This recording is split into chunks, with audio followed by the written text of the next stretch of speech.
என்ன ப்ரூஃப் வச்சு அவர் சொல்கிறாரு குடிகாரன்னு சொல்லிட்டு? ஏதாவது ப்ரூஃப் வச்சுருக்காரா? இல்லை. அங்கே ஒரு துயர சம்பவம் நடந்திருக்கு. ஒரு மாபெரும் தலைவர் ஒருத்தர் இறந்துருக்கார், நல்லகண்ண ஐயா அவர்கள் இறந்துருக்காரு. அது பார்க்க வராரு, நைட்டு வராரு, பகல் காலைல வந்தால் உனக்கு கூட்டத்தை கண்ட்ரோல் பண்ண தெம்பு இருக்கா, உனக்கு திராணி இருக்கா? வராதிங்கன்னு சொல்லியும் விஜய் அண்ணாவை பார்க்க வராங்கன்னா அந்த தலைவனை பார்க்க வர ஆர்வம் மக்களுக்கு அதிகமாகிட்டே தான் இருக்கும். என்ன அப்போது இவர் காலையில் வராரு, இல்லை இவங்க இந்த இன்ஃபர்மேஷன் சரி விஜய் அண்ணா போவார், அந்த இடத்துக்கு வந்தா அந்த இடத்துல கட்டுக்கடங்காத கூட்டம் வந்தால் அந்த இடத்துல திரும்ப ஒரு சம்பவம் நடந்தால் உங்களுக்கு யார் பொறுப்பு? அது நீங்கள் பொறுப்பா? மீச மாமா எடுத்துப்பார் அந்த பொறுப்பை?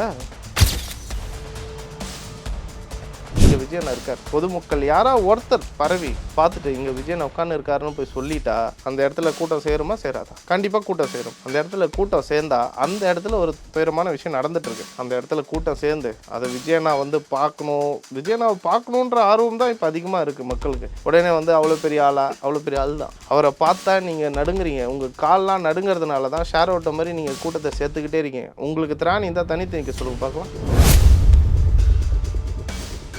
இந்த அரசியல் காலத்தில் இத்தனை கட்சி கூட்டணி சேர்த்துக்கிட்டாங்களே, கிட்டத்தட்ட எத்தனை கட்சி சொல்கிறாங்க?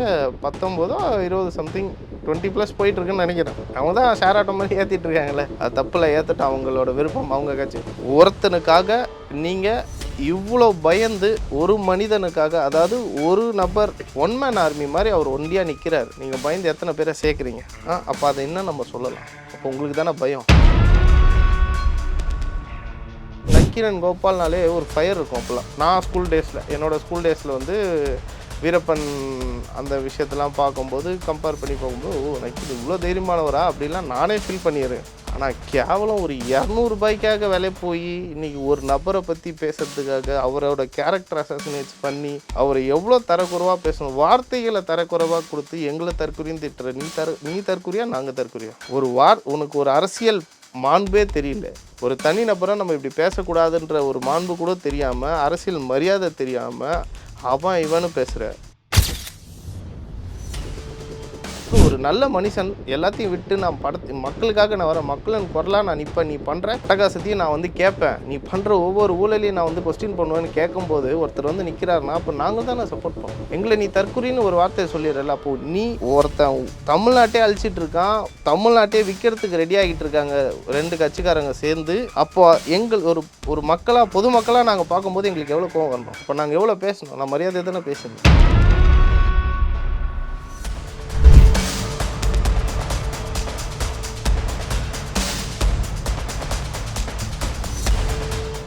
ரியல் ஒன் நேயர்களுக்கு வணக்கம். இன்று நம்மளுடைய நேர்காணலுக்கு தமிழ்நாடு இளைஞர் கட்சியிலிருந்து திரு கோகுல் அவர்கள் இணைஞ்சிருக்காங்க. பிரதர் வணக்கம். வணக்கம். எப்படி இருக்கீங்க? நல்லா இருக்கும். இப்போ சமீப நாட்களா தாவிகாவினுடைய தலைவர் முகத்துக்கு தான் ஓட்டு அப்படிங்கிறத மதுரை மாநாட்டில் விஜய் அவர்கள் ரொம்ப விளக்கமாகவே சொல்லியிருந்தார். இப்போ அந்த முகத்தை சிதைக்கிறதுக்கு உண்டான வேலைகள் தான் நடந்துகிட்டு இருக்கா அப்படிங்கிற மாதிரியான ஒரு கேள்வி எனக்கு தோணுச்சு. அதை நான் உங்கள்கிட்ட கேட்குறேன். நிறைய விஷயங்கள் இருக்குது, நம்ம அதை ரொம்ப டீட்டெயில்டாக போக விரும்பலை. ஆனால் ஒரு மூத்த பத்திரிகையாளர் ஒருத்தவர் விஜய் அவர்களை பற்றி, நல்லக்கண்ணு அவர்களுடைய மறைவுக்கு விஜய் அவர்கள் வர்றப்போ குடிச்சிட்டு வந்தாங்க, லிட்டரலாக அந்த இடமே ஒரு மாதிரி அந்த ட்ரிங்கிங் ஸ்மெல்லாக தான் இருந்தது அப்படிங்கிற மாதிரி ஒரு விஷயம் வச்சுருந்தாங்க. அடிஷ்னலாக நிறைய விஷயங்கள் சொன்னாங்க, அதுக்கு நம்ம அப்புறம் வருவோம். இப்போ இந்த விஷயம் மட்டும், அந்த குடிச்சிட்டு வந்தாங்க அப்படிங்கிறது ஒரு கேரக்டர் அசாசினேஷனா அப்படிங்கிற ஒரு கேள்வி வருது. இது முதல் விஷயம். ரெண்டாவது விஷயம், இதே மாதிரியான விமர்சனம் தான் கேப்டன் ஐயாவுக்கும் சொல்லப்பட்டுச்சு. 15 வருஷம் ஆச்சு, இப்போ அவரும் மறைஞ்சிட்டாங்க. எப்படி பார்க்குறீங்க இந்த விஷயங்களை? முதல்ல இவர் இந்த மீச மாமா இருக்கார் இல்லையா, அவர் ரொம்ப இல்லை இருக்கிறத நான் சொல்கிறேங்க. அது ரொம்ப அவரை நான் தரைக்குறவாலாம் பேசணுன்னு நான் பேசலை. அவர் இப்போது இவ்வளோ கொந்தளிச்சு கோவப்பட்டு இவ்வளோ ஒரு ஆக்ரோஷமாக ஒரு வீடியோ ஒன்று போட்டிருக்காரு, அதை நான் பார்த்தேன் இப்போது. ஸோ அப்படி இருக்கும்போது அவர் யாருக்கு சொம்பு தூக்குறான்றது நம்ம பச்சையாக தெரியுது. கேட்டால் நான் இது டிஎம்கேக்கு சப்போர்ட்டுக்காக இல்லை அப்படின்னு அதில் ஒரு டைலாக் சொல்கிறாரு. முதல்ல ஒரு விஷயம். ரெண்டாவது இவர் தான் விஜயண்ணாக்கு என்னமோ கிளாஸ் எடுத்து ஊற்றி குத்து குடிங்க விஜயகாந்த் அவர்கள் சொன்னாங்க. அதான் இல்லை, உண்மை தானேங்க. அவர் தான் என்னமோ ஊற்றி குத்து நீங்கள் குடிச்சு நீங்கள் போயிட்டு வாங்கன்னு சொல்லி அமைச்ச மாதிரி அடித்து பேசுகிறாருல, அதுக்கு நான் சொல்லணும் இல்லையா? 2 கிலோமீட்டருக்கு சுற்றி வாடை வருது அப்படின்னு பேசுகிறாரு. எந்த மது அடித்ததுக்கப்புறம் 2 கிலோமீட்டருக்கு ஸ்மெல் வருன்றதும் எனக்கும் தெரில. ஏன்னா என் கூட இருக்கவங்களும் குடிப்பாங்க, எனக்கும் அந்த ஸ்மெல்லு தெரியும் கொஞ்சம். ஸோ அந்த மாதிரி இருக்கும்போது 1 கிலோமீட்டருக்கு வாடை வருது, 2 கிலோமீட்டருக்கு வாடை வருது, வந்து கன்னியாகுமரி வரைக்கும் நாறுது உங்கள் கட்சி. அசிங்கமாக கேட்கணும் போல இருக்குது எல்லாருக்கும். மக்கள் மனசுலேயே அதான் தோணுது. ஒரு 2 வயசு குழந்தை, பச்சிளம் குழந்தைங்க, அதை ரேப் பண்ணி ஒரு திமுக நிர்வாகி அதை கொன்று இருக்கான். அதை பற்றி உனக்கு பேச துப்பு இல்லை, திராணி இல்லை, உனக்கு தெம்பு இல்லை. விஜய் அண்ணா குடிச்சிட்டு வந்துட்டாருன்னு இப்போ ஒரு நரேஷன் ஒன்று செட் பண்ணுறியே, அது நரேஷனா? ஆமாம் இல்லைன்னு நினைக்கிறீங்களா? அது சொல்றாரு, அதனால கேட்குறேன். ப்ரூஃப் இருக்கா? விஜய் அண்ணா குடிச்சிட்டு வந்தாராங்க, உங்களால் ப்ரூஃப் பண்ண முடியுமா? அதான் ஸ்மெல் வருங்க. இதே தாங்க கேப்டன் அவர்களுக்கும் சொன்னீங்க. 2016 எங்கே அவர் போனாலும் அவர் மேடையில் ஏறும்போதெல்லாம் அவர் குடிச்சிட்டாரு. அவர் உடம்பு சரியாமல் பேசுகிறார். அவர் உடம்பு சரியாமல் அவரால் பேச முடியாமல் தவிச்சார். நம்மளும் கண்ணார பார்த்துருக்கோம். அவர் ஒரு மேடையில் உட்காந்துருக்காரு. அவர் மக்களை பார்த்து, மக்கள் வெள்ளத்தில் பார்த்தோன்னே அவர் கண்ணீர்லேருந்து கொட்டுது, அவர் கண்ணிலேருந்து தண்ணி. ஆனால் அவரால் அதை எக்ஸ்போஸ் பண்ண முடியாமல் உடல் அளவு அவர் அவ்வளோ பாதிக்கப்பட்டிருந்தார். அப்படி இருந்தவரையே நீங்கள் கேவலப்படுத்தி, இழிவுபடுத்தி, அவரை வந்து எந்த எக்ஸ்ட்ரீமுக்கு எடுத்துன்னு போய் பேசணுமோ நீங்கள் பேசினார். 200 ரூபாய் யூபி நீங்களாம். இன்றைக்கி திரும்பப்போ விஜயனாக்கு அதே நரேஷன் செட் பண்ணுறீங்க. அதே நரேஷனை செட் பண்ணி குடிகாரன்ற பட்டத்தை வைக்கிறீங்க. இந்த குடிகாரன் பட்டத்தை ஏன் உருவாக்குறீங்க? ஃபஸ்ட்டு அந்த குடியை விற்கிறதே நீங்கள் தான். தமிழ்நாட்டில் இருக்கிற எல்லா லிக்வர் ஃபேக்ட்ரி யாருது? உங்கள் கட்சியை சார்ந்த நபர்கள்து. வேறு யாருதுனாவா? இல்லை வெளியூர்காரங்கள்தா? இல்லை வெளிநாட்டுக்காரங்கள் தான்? உங்கள் கட்சி ஆளுங்க, உங்கள் கட்சி ஆளுங்க ஏங்க முதல்ல லிக்கரை தயாரிக்கிறாங்க? நீங்கள் அவ்வளோ நல்லவன் தானே? குடிக்காரன்னு பேசுகிறீங்களா? நீங்கள் நல்லா வந்தானே, ஏன் உங்கள் கட்சிக்காரங்க லிக்கர் மட்டும் செய்யணும்? நீங்கள் வந்து சம்பாரித்து பெட்டி பெட்டியாக அடுக்கி வச்சுக்கணும். ஆனால் மக்கள் எப்படி வேணாலும் சாவலாம். இப்போ அதை கேட்கலாம். அதை வந்து மீறி நான் வந்து மக்களோட குரலாக நான் நிற்பேன் அப்படின்னு எங்கள் விஜயண்ணா வந்து சொன்னால் இப்போ அவருக்கு குடிகாரன் பட்டம் கட்டுறீங்களா? எந்த தைரியத்தில் முதல்ல அவருக்கு என்ன ப்ரூஃப் வச்சு அவர் சொல்கிறாரு குடிகாரன்னு சொல்லிட்டு? ஏதாவது ப்ரூஃப் வச்சுருக்காரா? இல்லை. அங்கே ஒரு துயர சம்பவம் நடந்திருக்கு. ஒரு மாபெரும் தலைவர் ஒருத்தர் இறந்துருக்காரு, நல்லக்கண்ண ஐயா அவர்கள் இறந்துருக்காரு. அது பார்க்க வராரு. நைட்டு வராரு, பகல் காலைல வந்தால் உனக்கு கூட்டத்தை கண்ட்ரோல் பண்ண தெம்பு இருக்கா? உனக்கு திராணி இருக்கா? உன் சிஎம்ஏ அவரே சொல்கிறார்ல, வரும்போதே ஒரு படையோடு வராரு.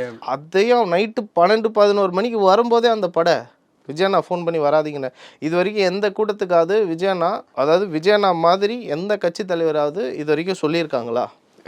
லைக் வந்து என் கட்சி மீட்டிங்க்கு வராதிங்க, குழந்தைகள், பெரியவர்கள், பெண்கள் வராதிங்கன்னு சொல்லி எந்த கட்சி தலைவரை இது வரைக்கும் சொல்லியிருக்காங்களா?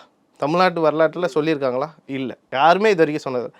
வராதிங்கன்னு சொல்லியும் விஜயண்ணாவை பார்க்க வராங்கன்னா அந்த தலைவனை பார்க்க வர ஆர்வம் மக்களுக்கு அதிகமாகிட்டே தான் இருக்கும். என்ன அப்போது இவர் காலையில் வராரு, இல்லை இவங்க இந்த இன்ஃபர்மேஷன் சரி விஜயண்ணா போவார், அந்த இடத்துக்கு வந்தா, அந்த இடத்துல கட்டுக்கடங்காத கூட்டம் வந்தால், அந்த இடத்துல திரும்ப ஒரு சம்பவம் நடந்தால் உங்களுக்கு யார் பொறுப்பு? அதுக்கு நீங்கள் பொறுப்பா?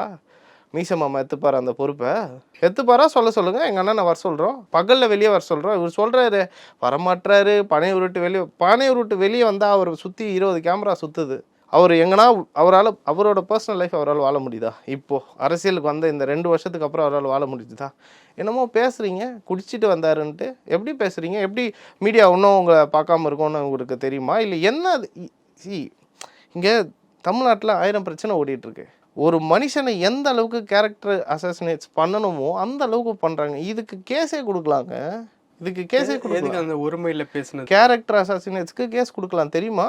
என்னோட தகுதியும் என்னோட கேரக்டரையும் இவங்க தப்பாக பேசுகிறாங்கன்னு சொல்லி ஒரு கேஸ் கொடுக்கலாம். அதுக்கு இருக்குது, சட்டத்தில் இடம் இருக்குது. வேணால் வந்து எத்தனோ அட்வொகேட்ஸ் இருப்பாங்க, எவ்வளோ பேர் நிபுணர்கள் இருக்க, கேட்டு பாருங்கள். இதுக்குன்னு ஒரு சட்டத்தில் ஒரு இடம் இருக்குது, இதையும் கொடுக்கலாம். ஸோ அந்த அளவுக்கு இவங்க பேசுகிறாங்க. தமிழ்நாட்டில் இவ்வளோ பிரச்சனை. கடந்த 10 நாளாக டிஎம்கே நிர்வாகிகள் மூலமாக எத்தனை கொலை நடந்திருக்கு தெரியுமா தமிழ்நாட்டில்? அதெல்லாம் எடுத்து பார்த்துட்டு பேச சொல்லுங்க ஃபர்ஸ்ட். உங்கள் பிசினஸ் இன்னும் அதிக மக்களை சென்றடைய வேண்டுமா? இன்றைய டிஜிட்டல் உலகில் சரியான ப்ரமோஷன் தான் வெற்றியின் முதல் படி. தமிழகம் முழுவதும் பல லட்சக்கணக்கான பார்வையாளர்களை தினமும் சென்றடையும் ரியல் ஒன் யூடியூப் சேனல்களில் உங்கள் பிசினஸ் இனி எல்லோரும் அறியட்டும். குறைந்த செலவில் அதிக ரீச். உங்கள் பிராண்டுக்கு நம்பிக்கையும் வளர்ச்சியும் சேர்க்க இன்றைய எங்களை தொடர்பு கொள்ளுங்கள். 9280087164. இப்போது படையோடு வராரு அப்படிங்கிற மாதிரி ஒரு சில விஷயங்கள் வந்து சொன்னாங்கல்ல. வந்துட்டு மாலை போட்டுட்டு போயிட்டாரு. லிட்டரலாக அந்த வார்த்தை அது சொல்கிறது கொஞ்சம் சொல்லுங்க பரவாயில்ல. அண்ணன் அப்படிங்கிற வார்த்தை போல உங்கள் நொண்ணு அப்படிங்கிற மாதிரி ஒரு வார்த்தையை வந்து சொல்லியிருந்தாரு. இப்போது அவர் வந்து மாலை செலுத்திட்டு மரியாதை செலுத்திட்டு போயிட்டாரு அப்படிங்கிற மாதிரி. ஆனால் பல அரசியல் நபர்கள் எதிர்க்கட்சி தலைவரை தவிர பல அரசியல் நபர்கள் வந்துட்டு அங்கே இருக்க நல்லக்கண்ணு அவர்களுடைய மகள் பேத்தி எல்லாத்தையும் பார்த்துட்டு அவங்களுக்கு ஆறுதல் சொல்லிட்டு தான் போனாங்க. ரஜினி அவர்கள் அந்த இடத்துல கிட்டத்தட்ட ஒரு 1/2 hour கிட்ட உட்காந்துட்டு அதுக்கப்புறம் போனாங்க. இவர் வந்துட்டு மரியாதை செலுத்திட்டு அப்படியே போகிறாரு அப்படின்னா நீங்கள் என்ன அவ்வளோ பெரிய ஒரு ஆளா அப்படிங்கிற மாதிரி சில விஷயங்கள் வந்து கேட்கப்பட்டுச்சு. ஸோ அதை பண்ணியிருக்கலாமோ விஜய் அவர்கள் அப்படிங்கிற மாதிரி ஒரு கேள்வி வருது. அந்த இடத்துல நின்று அவங்களுக்கு ஆறுதல் சொல்லிட்டு அந்த மாதிரி போயிருந்தா இன்னும் கொஞ்சம் அந்த விஷயம் முழுமை அடைஞ்சிருக்குமோ அப்படிங்கிற ஒரு கேள்வி வருது. நீங்கள் எப்படி பார்க்குறீங்க? இப்போது விஜயண்ணா வந்து அங்கே வந்து மாலை செலுத்தி மரியாதை செலுத்தினார் அந்த இடத்துல. அப்போது வந்து பொதுமக்களுக்கு வந்து இந்த விஷயம் தெரியல. நியூஸுக்கு வந்த அப்புறம் தான் விஜயண்ணா வராருன்றதே நிறையா பொதுமக்களுக்கு தெரியாது. அங்கே சுற்றி இருக்க மக்களுக்கே தெரியாது. நியூஸை பார்த்து தான் வந்துட்டு போயிருக்காருன்றது தெரியும். இவங்கெல்லாம் சொல்கிற மாதிரி ஒரு 1/2 மணி நேரம் 1 மணி நேரம் அந்த இடத்துல உட்காந்து, அது எந்த ஏரியாவில் நடந்தது? இது டி நகர். டி நகரில் நடந்தது. ஏன்னா ஐயாவோட ஆஃபீஸ் அங்கே, அதனால் அங்கே நடந்தது. டி நகர் எவ்வளோ ஒரு பிஸியான ஏரியான்னு நம்ம எல்லாருக்குமே தெரியும். தொழில் நகரம் பிஸியஸ்ட் சிட்டி வந்து one of the busiest city வந்து டி நகர். அந்த டி நகரில் விஜயண்ணா அந்த இரங்கல் தெரிவிக்க இடத்துல வந்து ஒரு 1/2 மணி நேரமோ இல்லை 1 மணி நேரமோ இவங்க கேட்குற மாதிரி உட்காந்து அந்த இடத்துல கூட்டம் சேர்ந்து, யாருக்கு ப்ராப்ளம் இது சொல்லுங்கள்? இது யாருக்கு ப்ராப்ளம்? இங்கே விஜயண்ணா இருக்கார். பொதுமக்கள் யாராவது ஒருத்தர் பரவி பார்த்துட்டு இங்கே விஜயண்ணா உட்காந்து இருக்காருன்னு போய் சொல்லிட்டா அந்த இடத்துல கூட்டம் சேருமா சேராதா? கண்டிப்பாக கூட்டம் சேரும். அந்த இடத்துல கூட்டம் சேர்ந்தா அந்த இடத்துல ஒரு துயரமான விஷயம் நடந்துகிட்ருக்கு. அந்த இடத்துல கூட்டம் சேர்ந்து அதை விஜயண்ணா வந்து பார்க்கணும், விஜயண்ணாவை பார்க்கணுன்ற ஆர்வம் தான் இப்போ அதிகமாக இருக்குது மக்களுக்கு. உடனே வந்து அவ்வளோ பெரிய ஆள் தான் அவரை பார்த்தா நீங்கள் நடுங்குறீங்க. உங்கள் கால்லாம் நடுங்கிறதுனால தான் ஷேர் ஓட்ட மாதிரி நீங்கள் கூட்டத்தை சேர்த்துக்கிட்டே இருக்கீங்க. உங்களுக்கு திராணி இருந்தால் தனித்து நிற்க சொல்லுங்க பார்க்கலாம். இவ்வளோ பேச சொல்லிக்கிட்டு இருக்கோம், நிற்க மாட்டாங்க. அவங்களுக்கு தெம்பு இல்லை, அவங்களுக்கு தைரியமே கிடையாது. ஃபஸ்ட்டு அவங்களால முடிஞ்சால் இந்த அரசியல் காலத்தில் இத்தனை கட்சி கூட்டணி சேர்த்துக்கிட்டாங்களே, கிட்டத்தட்ட எத்தனை கட்சி சொல்கிறாங்க? 19 20 சம்திங் 20+ போயிட்டுருக்குன்னு நினைக்கிறேன். அவங்க தான் ஷேர் ஆட்டோ மாதிரி ஏற்றிட்டு இருக்காங்களே. அது தப்பில் ஏற்றட்டும், அவங்களோட விருப்பம், அவங்க கட்சி. ஒருத்தனுக்காக நீங்கள் இவ்வளோ பயந்து, ஒரு மனிதனுக்காக, அதாவது ஒரு நபர் ஒன் மேன் ஆர்மி மாதிரி அவர் ஒண்டியாக நிற்கிறார். நீங்கள் பயந்து எத்தனை பேரை சேர்க்குறீங்க? அப்போ அதை இன்னும் நம்ம சொல்லலாம். அப்போ உங்களுக்கு தானே பயம். எங்கள் அண்ணனுக்கு பயம் நீங்கள் சொல்கிறீங்க, எப்படி சொல்கிறீங்க? வெளியே வர மாட்டார் பயம் அப்படின்னு சொல்கிறீங்க.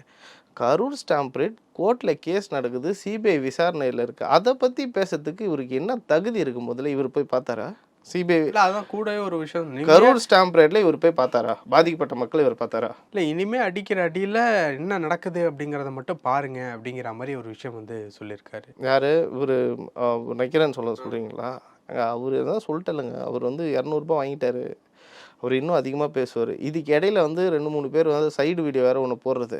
விஜயண்ணா வேலூரில் ஒரு டாபிக் பேசினார், ஜல்லிக்கட்டு காலைன்னு ஒன்று பேசினார், புல்லுக்கட்டுன்னு ஒன்று பேசினார். அதுக்கு ஒரு அம்மா உடனே ஒரு வீடியோ ஒன்று வெளியிடுறாங்க. இதுக்கு மேலெல்லாம் ஜல்லிக்கட்டுக்கு போராட்டத்துக்கு எனக்கு தெம்பு இல்லை, இது இல்லை, சத்து இல்லை அப்படி. என்னமோ இவங்க ஜல்லிக்கட்டு போராட்டத்தை உருவாக்கி இவங்களா எல்லாரையும் ஃபார்ம் பண்ணி இவங்க தான் ஜல்லிக்கட்டு போராட்டத்தையே வெற்றி பெற வச்சு மக்களுக்கு தியாகம் செஞ்ச மாதிரி அவங்க ஒரு வீடியோ போடுறாங்க. அதுக்கு இவர் இப்போ மறுபடியும் இந்த வீடியோவில் ஒரு சப்போர்ட். அந்த பொண்ணு என்ன பண்ணிச்சு? இதே பொண்ணு தான் ஏன் பாதிக்கப்பட்டுக்குது, அதை பற்றி பேசலையா? எவ்வளோ இடத்துல பெண்கள் ரேப் பண்ணப்படுறாங்க, போக்சோ சட்டம் எவ்வளோ இருக்குது, அதை பற்றி இந்த மாதிரி ஒரு வீடியோ போட மாட்டேறீங்க. ஒரு தனிப்பட்ட நபரை தாக்குதலுக்கு மட்டும் நான் ரெடியாகி உடனே வீடியோ போடுறேன். எப்படி முடியுது? இவனெல்லாம் இப்போ எந்த அளவு, அதாவது நக்கீரன் கோபால்னாலே ஒரு ஃபயர் இருக்கும். அப்போல்லாம் நான் என்னோடய ஸ்கூல் டேஸில் வந்து வீரப்பன் அந்த விஷயத்தெல்லாம் பார்க்கும்போது கம்பேர் பண்ணி பார்க்கும்போது நக்கீரன் இவ்வளோ தைரியமானவரா அப்படிலாம் நானே ஃபீல் பண்ணிடுறேன். ஆனால் கேவலம் ஒரு 200 ரூபாய்க்காக விலை போய் இன்றைக்கி ஒரு நபரை பற்றி பேசுறதுக்காக அவரோட கேரக்டர் அசாசினேட்ஸ் பண்ணி அவரை எவ்வளோ தரக்குறைவாக பேசணும், வார்த்தைகளை தரக்குறைவாக கொடுத்து எங்களை தற்குறின்னு திட்டுற. நீ தற்குறியா, நாங்கள் தற்குறியா? உனக்கு ஒரு அரசியல் மாண்பே தெரியல. ஒரு தனி நபரை நம்ம இப்படி பேசக்கூடாதுன்ற ஒரு மாண்பு கூட தெரியாமல், அரசியல் மரியாதை தெரியாமல் அவன் இவனு பேசுகிற. நீ தற்குறியா நாங்கள் தற்குறியா? இப்போ நீங்களே பேசும்போது நீ அப்படின்ட்டு உரிமையில தானே அவரை குறிப்பிட்டு. அதுதாங்க சொல்கிறேன். இப்போ எங்களுக்கும் கோவம் வரும்ல, கோவம் எல்லாருக்கும் வரும்ல. நீ அதாவது ஒரு நல்ல மனுஷன் எல்லாத்தையும் விட்டு நான் மக்களுக்காக நான் வரேன், மக்களின் குரலாக நான் நிற்பேன், நீ பண்ணுற அட்டகாசத்தையும் நான் வந்து கேட்பேன், நீ பண்ணுற ஒவ்வொரு ஊழலையும் நான் வந்து கொஸ்டின் பண்ணுவேன்னு கேட்கும்போது ஒருத்தர் வந்து நிற்கிறாருன்னா அப்போ நாங்கள் தான் சப்போர்ட் பண்ணோம். எங்களை நீ தற்குறின்னு ஒரு வார்த்தையை சொல்லிடுறல, அப்போ நீ ஒருத்தன் தமிழ்நாட்டே அழிச்சிட்டு இருக்கான், தமிழ்நாட்டே விற்கிறதுக்கு ரெடி ஆகிட்டு இருக்காங்க 2 கட்சிக்காரங்க சேர்ந்து. அப்போ ஒரு மக்களாக பொதுமக்களாக நாங்கள் பார்க்கும்போது எங்களுக்கு எவ்வளோ கோவம் வரணும்? அப்போ நாங்கள் எவ்வளோ பேசணும்? நான் மரியாதை தானே பேசியிருந்தேன், எவ்வளோ மரியாதையாக நான் பேசுகிறேன். என்னை மீறி வர வார்த்தைகள் அது. நீ வா போன்றது வந்து என்னை மீறி வர வார்த்தைகள். ஏன்னா எனக்கு மாண்பு தெரியும், அரசியல் மாண்பு, அரசியல் நாகரிகம் தெரிஞ்சு நான் பேசுகிறேன். இப்படி பேசக்கூடாது வந்து யாரையும் அப்படின்னு. இப்போ ஏன் உங்களுக்கும் வரலையா? இன்றைக்கி தமிழ்நாட்டில் தமிழ்நாட்டில் இருக்க கண்டிஷனுக்கு உங்களுக்கும் வரலையா? நீ பார்த்துட்டு தானே இருக்கீங்க, நியூஸ்லாம் பார்க்குறீங்க, எவ்வளோ பிரச்சனை வந்துட்டுருக்கு. ஒன்றும் இல்லைங்க, ஒரு எக்ஸாம்பிள். இவங்க வந்து ஒரு பட்ஜெட் போட்டு வச்சுருக்காங்க. அவர் வந்து 10,000 ஒருத்தர் தரேன்னு சொல்கிறாரு, ஒருத்தர் ஆல்ரெடி 5,000 கொடுத்துட்டாரு. யார் வீட்டுக்கா செத்து கொடுக்குறீங்க? எல்லாமே நாளைக்கு வந்து இன்றைக்கி மக்களுக்கு நல்லா இருக்குங்க. நீங்கள் கொடுக்குறதெல்லாம் வாங்கி வச்சுக்கிட்டு நல்லா நாளைக்கு ஸ்டீல்ங்க மாதிரி ஒரு நிலைமை வந்துருச்சுன்னா யாரை போய் தேடுவோம்? நீ ஓட்டுருவப்பா, நீ வாங்கி வச்சுக்கிற காசுக்கு நீ ஓட்டுருவ, பிலிப்பைன்ஸ் ஓட்டுருவ, ஏதாவது கண்ணுக்கு தெரியாத ஒரு தீவில் போய் நீ உட்காந்து ஒழிச்சுப்ப. நாங்களாம் எங்கே போகிறது? அதை பற்றி பேச துப்பு இல்லை, திராணி இல்லை உங்களுக்கு. ஒரு ஒரு ஒரு குடிக்காம அவர் வந்து குடிச்சேன்னு ஒரு நரேஷன் செட் பண்ணுற அளவுக்குனா அப்போ நீங்கள் எந்த அளவுக்கு ஈனப்பிரிவியாக இருக்கீங்கன்றதா எங்களுக்கு மன வருத்தமாக இருக்குன்றத சொல்ல வரேன். பல விஷயங்கள் பேசணும். நேரத்துக்கு ரொம்ப நன்றி.